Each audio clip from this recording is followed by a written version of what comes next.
right, this is the CBN, the Conspiracy Broadcasting Network. This is vlog 114, and this is part of a series.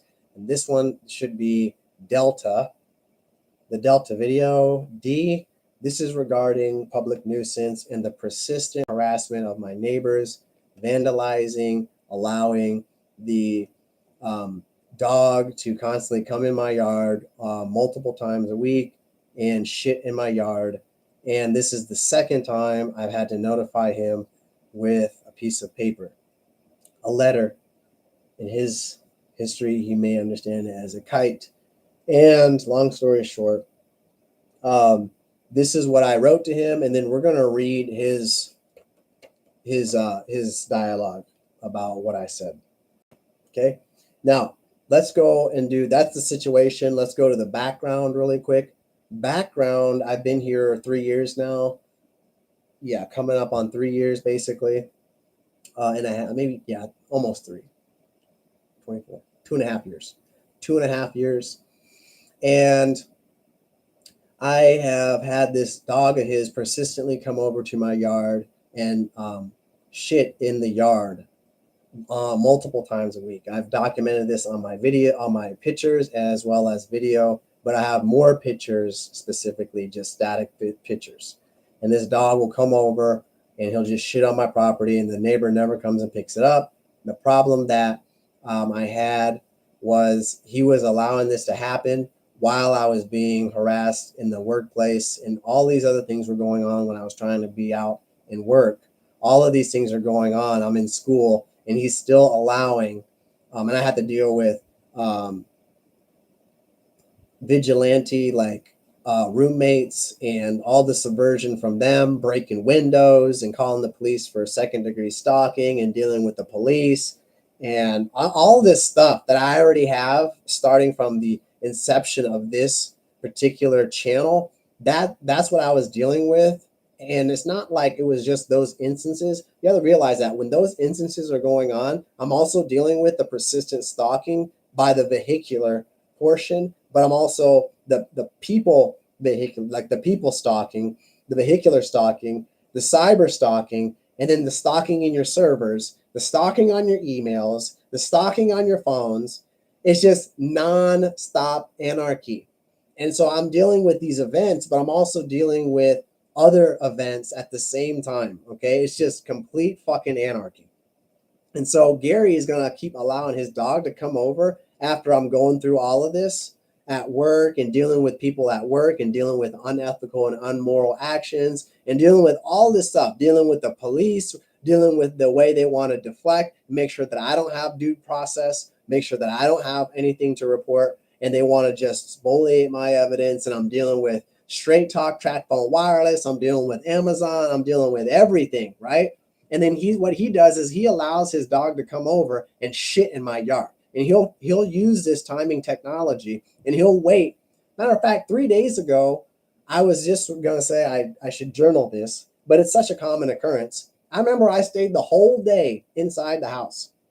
Actually, I have been here recently because I just don't work out with people anymore. So I have no reason to go out. I had to get everything delivered. So long story short, I'm outside. Gosh, I let the dog out. And you know what? I let the dog out, and I don't ever let the dog out in certain sections of the home.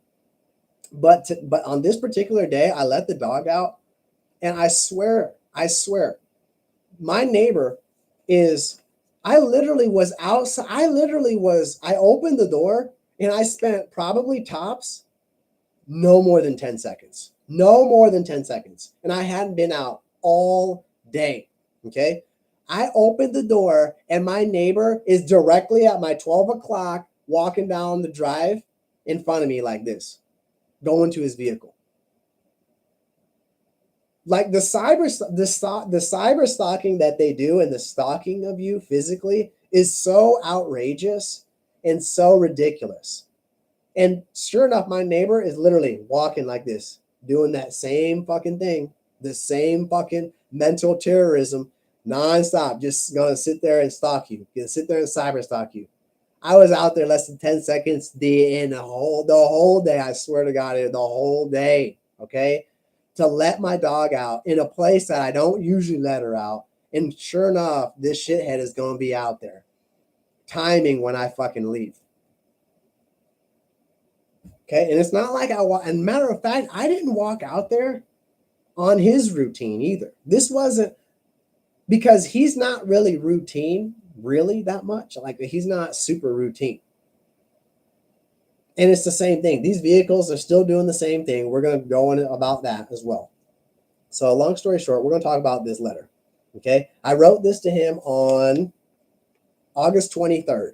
Okay. This is around the time of the court hearing, right? And credit card payments and all the other theft, the identity fraud, right?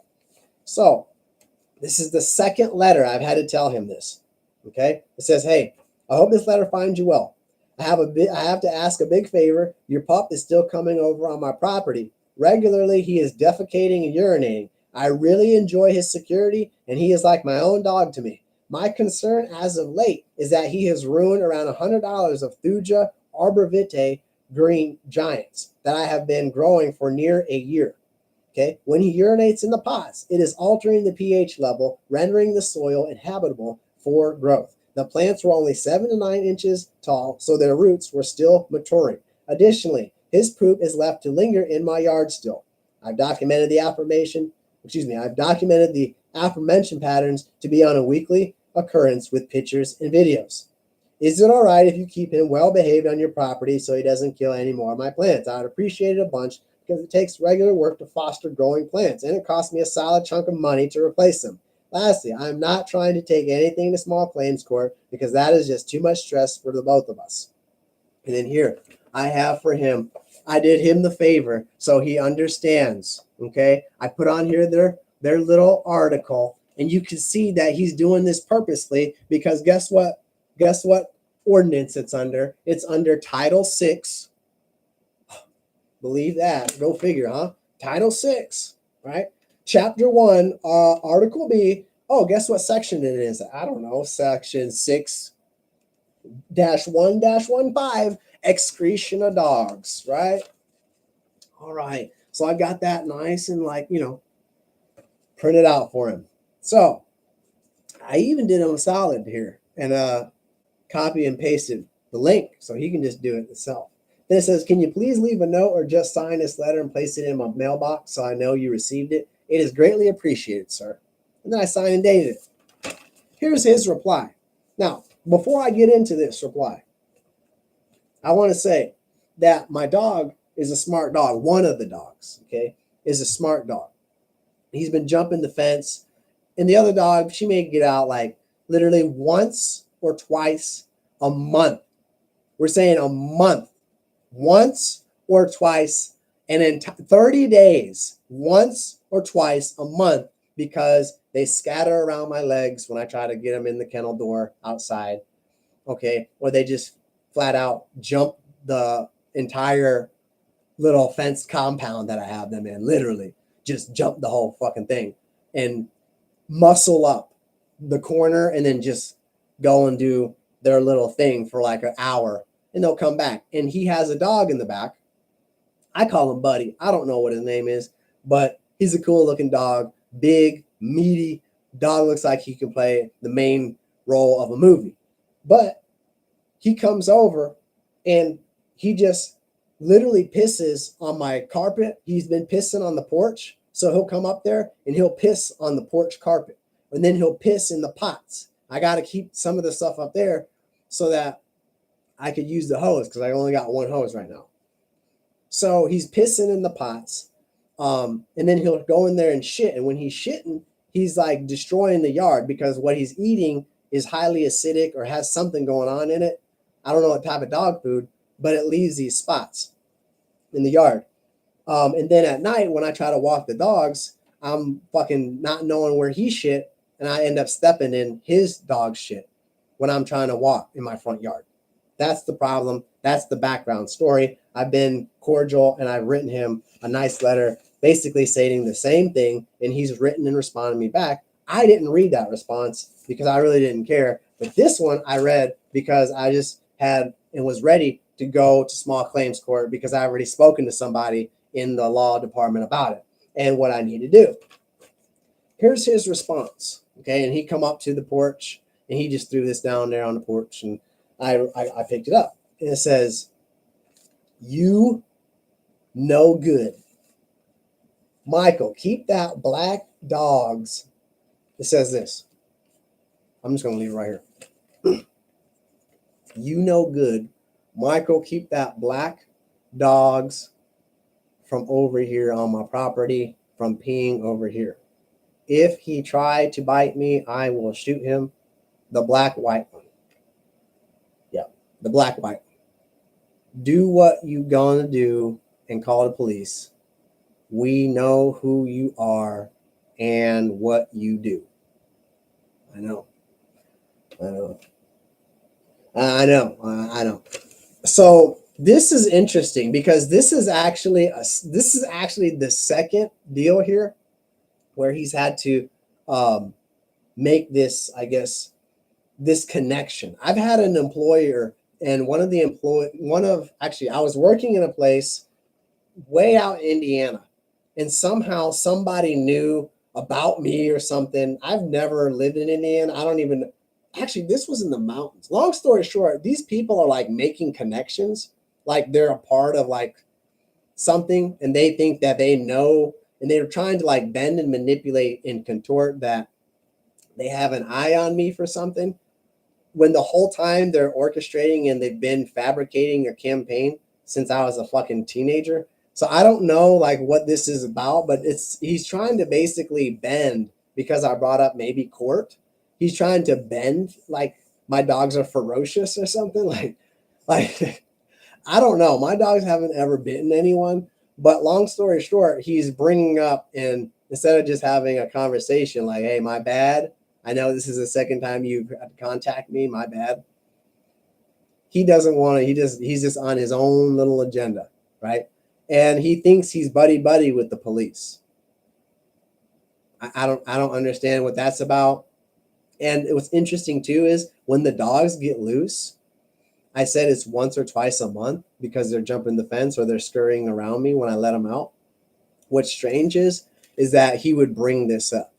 That he would bring up the peeing deal. It says, and it's strange because he works. That's why it's so strange. Is he'll work in throughout the day, and it's like, how is he going to bring up something that happens once or twice a month, tops, right?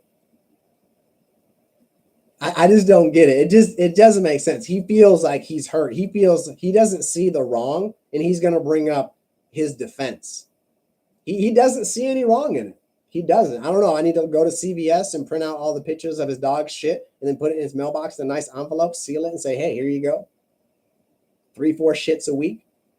Is that what I got to do? But see, this is the maturity of an adult. None. Every time you bring up something, just like you've seen in the ambulance, just like you've seen in Shoals, there is no maturity. Okay? There is no maturity in the conversation. It's always, "You're wrong. We're going to disarm you.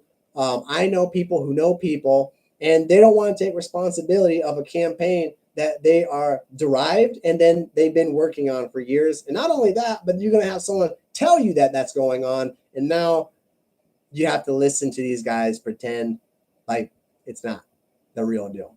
It's the same thing with the police. Same thing with February 19th. These guys show up. They see exactly what's going on. I made the phone call minutes before they even got there. They know what's going on. They're not going to do anything. They're going to play into it. Permissive control, or permissive neglect, and coercive control. Okay. Same thing here. He's trying to purport that he's buddy. He's trying to throw a defense and not take any ownership. This is what I'm dealing with. And I took pictures of the thuja greens, and for some reason, there's 5 thuja greens. Remember the number 5? The number 5, dead. And then there's one right here. And they made sure that 6 of them are dead. So 6 thuja green giants are dead. It's over $100. They're like 10 inches, 11 inches now, and they died. They were growing just fine the second I put them out there. And his dog shit is literally, I can go take a picture of it. He's got one of his old dog shit literally around the mound right beside the stem of one of the trees. His dog's fucking shit. Okay? That's what I have to deal with on. And the black and white dogs, They got out with Champ once. They ran over to his property once. I had him since July 20th. Since July 20th. He wrote me August 23rd. They followed one of the smart dogs that jumped out, one of my tribe member dogs. Jumped out the fence and ended up following him because they're puppies. They're following the dog's lead, the older dog's lead. And so he took them for a roundabout, my yard and the neighbor's yard. It happened once. And that's all he cares about. That's all he cares about. Okay. All right. Not taking any ownership in anything.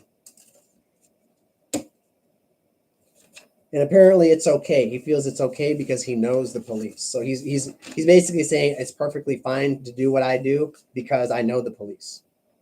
That don't mean nothing to me. If you mean that, doesn't mean anything to me. You're more than happy you can explain that in small claims court that you know the police and that you feel it's acceptable. All right. So this concludes D.